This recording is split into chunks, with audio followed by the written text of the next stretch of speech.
দেওয়াল গড়ে উঠল। পারস্যের রাজা অহস্যেরসের পানপাত্র বাহক ছিল নহিমীয়।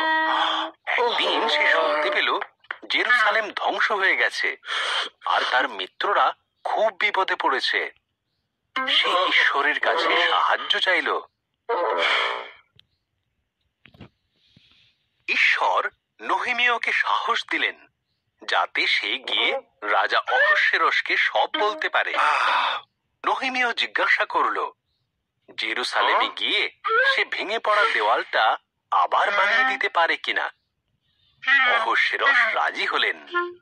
নহিমীয় জেরুসালেম রওনা হয়ে গেল। নহিমীয় জেরুসালেম ঘুরে দেখল। সে যা শুনেছিল অবস্থা তার চেয়েও আরো খারাপ ছিল। সে দেশের মানুষকে বলল, কাজটা খুবই কঠিন, কিন্তু ঈশ্বরের সাহায্যে আমরা দেওয়ালগুলো আবার তৈরি করে ফেলব। প্রত্যেকে পরিবার নিয়ে ও দল তৈরি করে কাজ শুরু করে দিল এবং প্রথমে তারা দরজাগুলো ঠিক করতে শুরু করলো।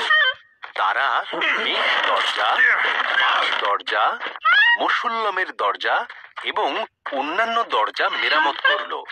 তারপর তারা দেওয়াল গড়ার কাজে হাত দিল।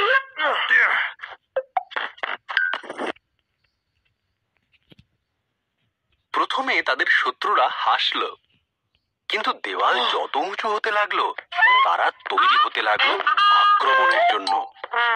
তখন ঈশ্বরের প্রজারা এক হাতে দেওয়াল বানাতে লাগলো, আরেক হাতে অস্ত্র রাখলো লড়াই করার জন্য।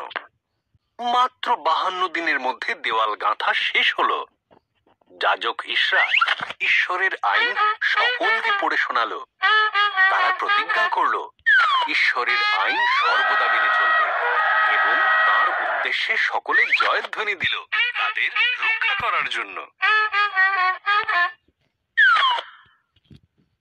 দেওয়াল তৈরি হয়ে যাবার পর কে ঈশ্বরের আজ্ঞা লোকেদের শুনিয়েছিল? আরো ভিডিও দেখার জন্য সাবস্ক্রাইব করুন বাংলা কার্টুন।